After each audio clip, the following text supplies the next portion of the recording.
I had the opportunity to sit down with offensive lineman Casey McDermott and talk about how the competition he's facing right now is something he's seen before. SEC Media Days this year has had a little bit of a location change, and most of the college coaches are really liking it. Here in Birmingham, SWAC Media Day is showcasing 8 different football teams. We may be in Alabama, but there are more Louisiana connections than just the Southern Jaguars. The LSU Tigers have arguably the toughest schedule of this upcoming season, facing Alabama, Auburn, and even Georgia, along with their own 4-way quarterback competition and a new offense.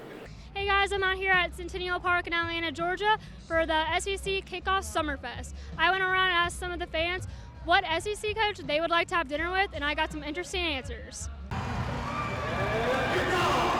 College gymnasts aim to find their perfect fit for continuing their craft. Each girl on the team has a different reason for why they are there. You're recruited from high school, and then the coaches kind of see your potential and reach out to you, and guess you take a visit, and then you decide on like the athletics, the academics, everything that comes with the whole package of like the college kind of experience. Some have a smooth path and others deal with twists and turns to find their perfect landing. At first, it actually was not my decision.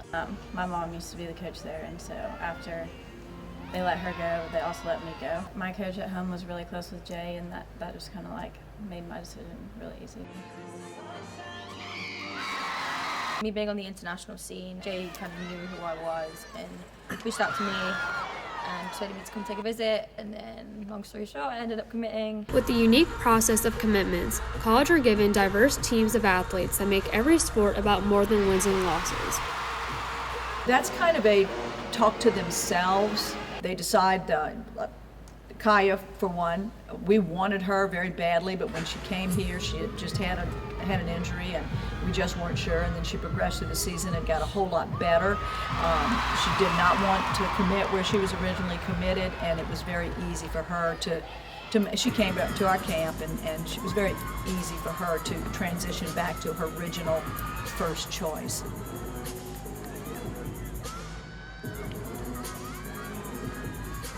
Those important choices result in memories that last a lifetime.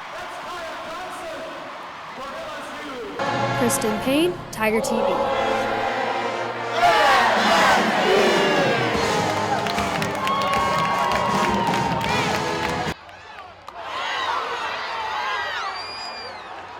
After the failed 2-point conversion that could have given Northwestern State its first win of the season, head coach's wife, Renee Laird, feels the same pressure as her husband. It's very stressful because you see the preparation that goes in before the actual game day, and the hours that are spent away from the home and from, and that's all the coaches.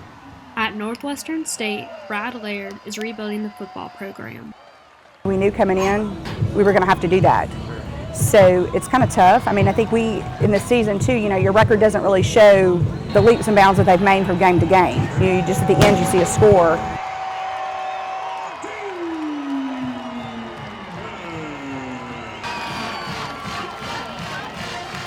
You don't watch game day really as a fan. I mean, from the fans' perspective, you're here, hoping to get wins. With constant stress and pressure on the coaches and families, it's important to remember it's more than just a game. We do want to win, but at the end of the day, there's a lot more that goes into football and coaching kids and making them become better. There is a bigger picture to it. Current Zachary High quarterbacks coach, Scott Dietrich, has full support from his daughter, Mary Scott. I think a big thing that people need to understand is behind every coach is a family and people that care about him, and so get negative things said, don't just go to him, they go to a family that backs him up. Football is so much more than just a win. It really is a family thing. He spends so much time and preparation into everything, and so we're sacrificing our time with him as well.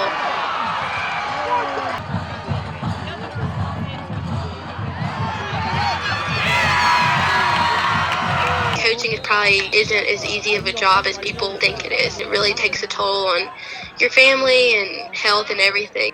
We have a daughter 16, our son just turned 13. So when they were younger, I had to come to the field house, I had to come to practice, just for him to have that opportunity to see the kids. And then I also want the kids to see what he does.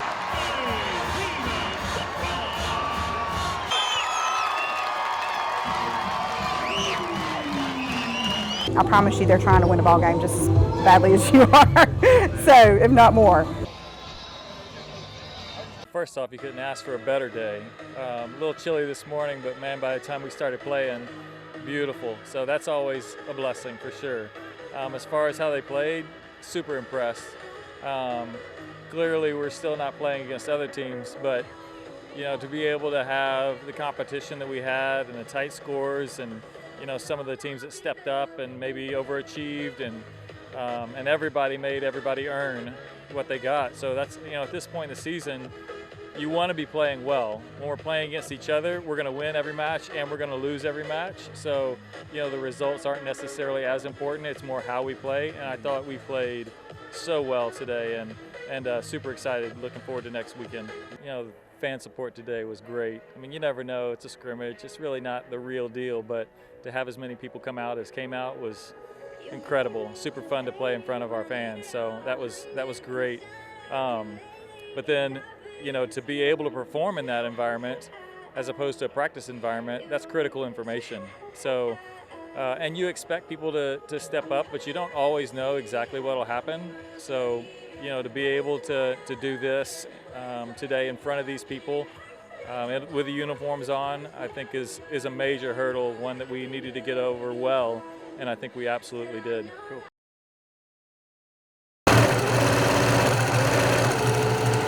In recent years, people are seeing the need to make the fashion industry more long-lasting and sustainable instead of the fast fashion trend.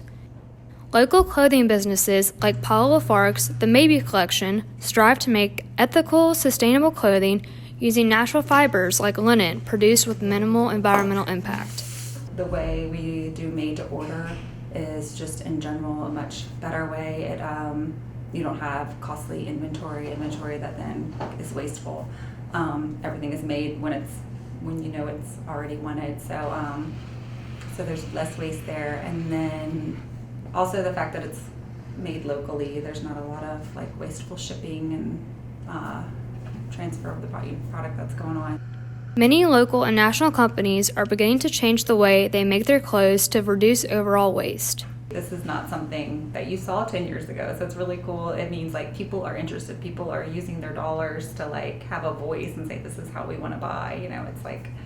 It's nice that it didn't just come and go. I feel like it's not just a passing phase. LSU apparel design senior Kayla Sherman works with the Maybe Collection while creating her own clothing collection for class. I like things to last longer, where some people do like fast fashion, but we've learned with industry, fast fashion is very wasteful and is harmful to the environment because all the clothing that gets thrown away each year. And we've also learned that the clothing industry is the number 2 polluter in the world. My goal is to eventually reduce that waste. So you want someone to keep a garment for a longer period of time rather than I'm gonna wear it for one time or a year and then throw it out. It's important to educate others on the impact of throwing away clothes, then they can make more conscious shopping decisions and help the environment. Kristen Payne, Tiger TV.